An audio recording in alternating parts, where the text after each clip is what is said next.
अस्सलाम वालेकुम dear students, welcome back dear students. आज हम 8263 यानी कि बेसिक इलेक्ट्रॉनिक्स का चैप्टर नंबर 4 का हम नेक्स्ट लेक्चर पढ़ेंगे। उसमें हम देखेंगे कि बीजेटी जो हमने बनाया था लास्ट टाइम, कि बीजेटी के अंदर क्या होता है।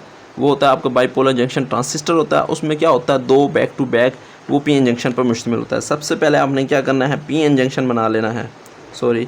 आपने एक ट्रांजिस्टर बना लेना है, पी एन पी मैंने ये बना लिया। अब इसके 3 टर्मिनल होते हैं। कौन कौन से होते हैं? अमीटर, बेस और कलेक्टर। सबसे पहले हम अमीटर का जिक्र करेंगे। अमीटर कैसा होता है? अब जो ये अमीटर टर्मिनल होता है, ये क्या होता है, आपका ज़्यादा डूब शुदा होता है।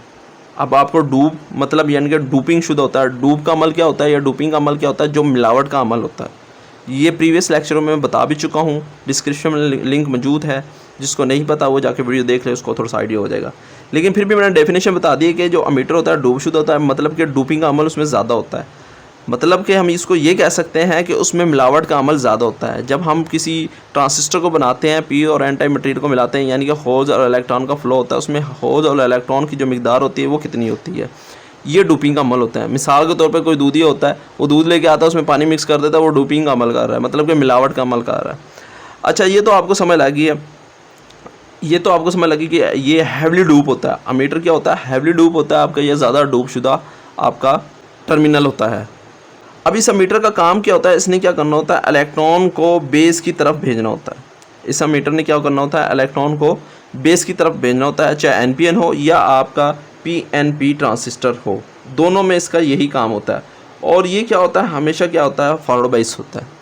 क्यों फॉरवर्ड बाइस होता है? क्योंकि इसका काम क्या होता है, इलेक्ट्रॉन को बेस की तरफ भेजना, ताकि जो इलेक्ट्रॉन अगर रिवर्स बाइस हो जाएगा तो फ्लो नहीं होगा, इसलिए फॉरवर्ड बाइस होता है ताकि इलेक्ट्रॉन का फ्लो बना रहे।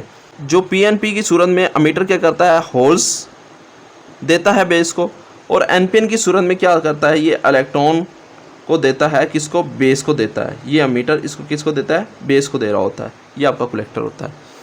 अच्छा, ये बेस क्या होता है? बेस आपका होता है दरमियानी हिस्सा होता है आपके दोनों मटेरियल्स का। जैसे यहाँ पर ये दरमियानी हिस्सा है, ऐसे यहाँ पर दरमियानी हिस्सा है। जो दरमियानी हिस्सा होता है, इसको हम क्या बोलते हैं? बेस बोलते हैं। ये दो पी एन जंक्शन बना रहा होता है। इसको जब दरमियान में रखते हैं, इधर आना ना था, दरमियान में रखते हैं तो ये क्या करता है, दो पी एन जंक्शन बनाता है। एक जंक्शन ये बनाता है, एक ये, दो जंक्शन बना देता है जब इसको दरमियान में रख दिया जाता है। अब जो ये जंक्शन होता है, बेस जो टर्मिनल होता है, अब अमीटर तो आपको पता था हैवली डूप होता है। ये बेस क्या होता है, लाइटली डूप, यानी कि बहुत कम इसमें डूपिंग की जाती है।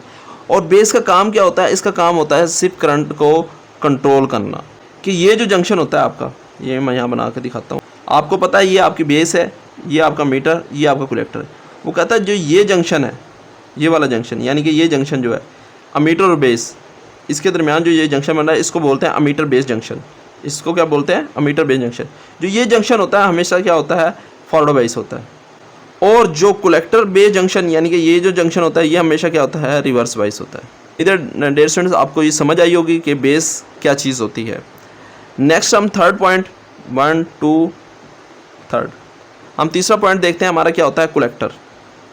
अब जी कलेक्टर क्या काम करता है? अब कलेक्टर का काम क्या होता है, सारे करंट को कलेक्ट करना होता है। इस वजह से क्या होता है, कलेक्टर जो है अमीटर और बेस टर्मिनल की निस्बत थोड़ा सा मोटा होता है। और जो उसमें डूपिंग का लेवल होता है, कलेक्टर के अंदर जो डूपिंग का लेवल होता है, वो क्या होता है, अमीटर से कम होता है और बेस की निस्बत ज़्यादा होता है। यानी कि कलेक्टर जो होता है, इसका अगर हम इसकी खसूसियात देखें डूपिंग लेवल के अंदर, तो क्या होगा, अमीटर पहले नंबर पर होगा, दूसरे नंबर पर कलेक्टर होगा, तीसरे नंबर पे आपको क्या होगा, बेस होगा। मतलब ये कहने का कि अमीटर जो होता है बहुत ज़्यादा हैवी डूप होता है, बेस लाइटली डूप होता है, कलेक्टर क्या होता है, इनके अमीटर से थोड़ा कम डूप होता है और बेस की निस्बत ज़्यादा डूप होता है। बस इन तीनों आपने जो आपके टर्मिनल, उन तीनों में आपने यही चीज़ें लिखनी है। उम्मीद है डियर स्टूडेंट्स आपको समझ आई होगी। एक मरतबा फिर मैं आपके लिए रिवाइज़ कर देता हूँ।